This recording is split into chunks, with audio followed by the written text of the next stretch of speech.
नमस्कार मंडळी, विभाज मेजवानीमध्ये तुमचं पुन्हा एकदा स्वागत। तर जेव्हा आपल्या घरी धार्मिक कार्य असतं त्यासाठी अशी विड्याची पाने कंपल्सरी लागतात आणि कधी-कधी ही विड्याची पाने शिल्लक राहतात। मग घरात कोण पान खाणार नसेल किंवा पाने कोमेजून गेली तर आपण ती पाने टाकून देतो।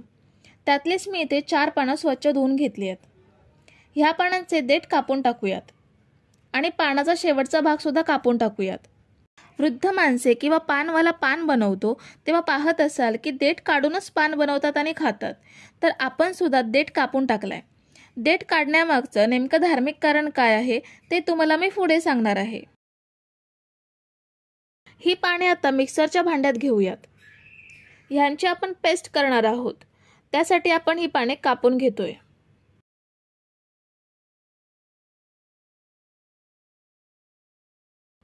ह्यामध्ये 4 चमचे दूध पावडर घेऊयात आणि थोडंसं पाणी घेऊन आपण याची छान प्युरी बनवून घेऊयात।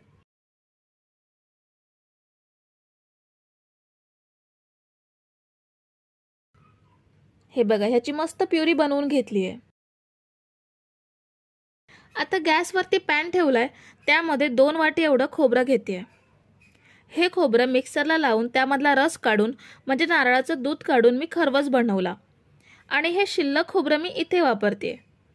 तुम्ही ओलं खोबरं सुद्धा मिक्सरला लावून डायरेक्ट घेऊ शकता। नारळाच्या दुधाच्या खरवसाची रेसिपी आपल्या चॅनलवरती अपलोड केलेली आहे, त्याची लिंक मी वरती आय बटनवरती दिलेली आहे आणि डिस्क्रिप्शनमध्ये सुद्धा दिलेली आहे। खूप छान खरवस बनतो, त्यामुळे नक्की बघा रेसिपी।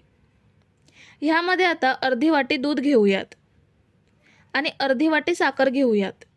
गरम करून थंड केलेलं गाईचं किंवा म्हशीचं दूध जे तुम्हाला अवेलेबल असेल ते दूध तुम्ही इथे घेऊ शकता। सगळं छान एकजीव करून घ्यायचं आहे। मीडियम गॅसवरती हे ढवळून साखर वितळवून घेऊयात। ओल्या खोबऱ्याऐवजी तुम्ही डेसिकेटेड कोकोनटचा सुद्धा इथे वापर करू शकता। डेसिकेटेड कोकोनट एकदाच बनवून फ्रीजमध्ये 6 महिने स्टोअर करून ठेवू शकता, त्यामुळे ते असं केव्हाही आपण सहज पदार्थांमध्ये वापरू शकतो।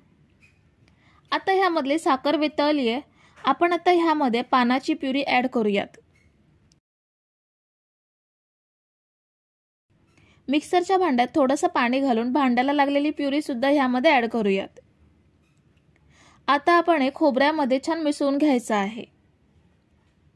देठाच्या पानामध्ये उत्तम औषधी गुणधर्म असतात। पानाच्या सेवनाने कफापासून मुक्ती मिळते। गोडधोड खाल्ल्यावर विडा खाल्ल्यास पचन व्यवस्थित होते। पानात जो तिखटपणा असतो तो जंतुनाशक असतो, त्यामुळे पान नुसते चावून खाल्ले तरी दात व तोंडासाठी ते उत्तम आहे। आपल्याला हे मिश्रण छान घट्ट करून घ्यायचं आहे। तर साधारण 4 मिनिटं झाली आहेत, मिश्रण घट्ट झालंय आणि पॅन पासून वेगळं सुद्धा होतंय।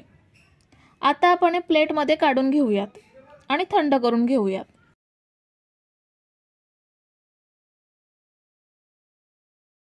आपण हे मिश्रण थंड करून घेतलंय। आता चमच्याने थोडं थोडं मिश्रण घेऊन लहान लहान लाडू बनवून घेऊयात। हे लाडू तुम्ही जेवणानंतर एक एक खाऊ शकता। एकदा बनवले की फ्रीजमध्ये 15 दिवस आरामात टिकतात। हा बघा, मस्त लाडू बनवलाय। आता हा डेसिकेटेड कोकोनटमध्ये घोळवून घेऊयात।